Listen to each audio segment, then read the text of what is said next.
you're an expert in conversational intelligence. One thing you brought up that I just love is the concept of asking questions when you don't have the answers. Yeah. And that sounds at one level obvious. Isn't that what we always do? But as I've talked to you about it, I realized, no, that's not what we always do. In fact, sometimes we seldom do that. Can you kind of elaborate that and give our viewers some ideas? Yep. So it turns out years ago, 20 years ago, I was in the UK working with an executive.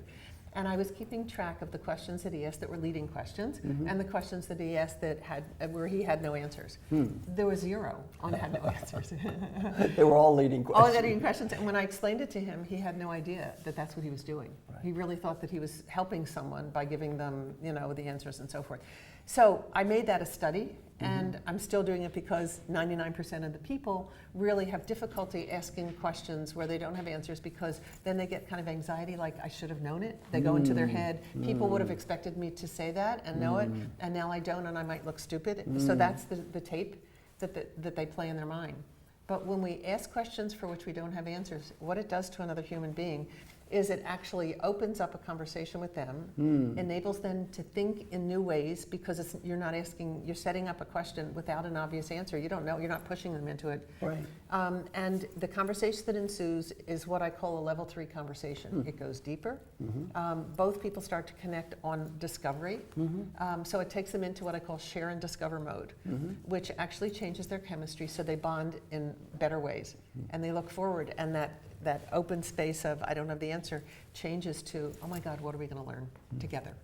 This is a fantastic example. The greatest example I can think of in my own coaching experiences, my good friend Alan Mulally, who was the CEO of Ford. And when he first went to Ford, they were under tough times.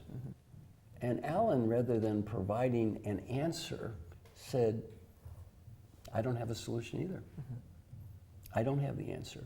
Why don't we work together and ask a lot of other people to help us solve this problem where we don't have the answer? Now, let me give you my definition of brilliant.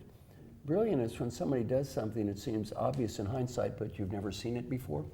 This, to me, what you've just said, is brilliant. As a leader, getting up there and asking a question when you don't have the answer, and if the other person doesn't have the answer, making it okay. Yeah. Say, why don't we work together and solve the problem? Alan's feeling was in about 10 minutes after they had a dialogue, the problem got solved. Once I get over that egotistical macho, I have to know everything nonsense, and said, we're both human beings, there is a problem, I don't know it, you don't know it, it's okay. Let's work together and find the answer. That is a fantastic concept. Thank you. You're welcome.